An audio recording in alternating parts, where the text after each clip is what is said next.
miles an hour. Chance.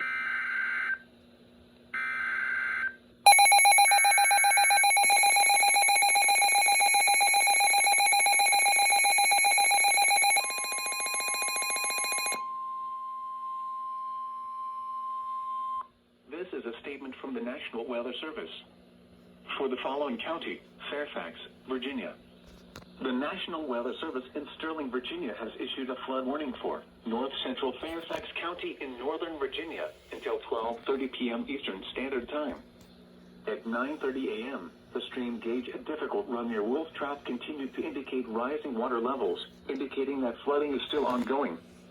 Some locations that will experience flooding include Reston, Vienna, Falls Church, Puget Hills, McLean, Oakton, Tyson's Corner, Wolf Trap, Great Falls, Merrifield, I-66 and I-495 interchange, Dunloring, West McLean and Bellevue.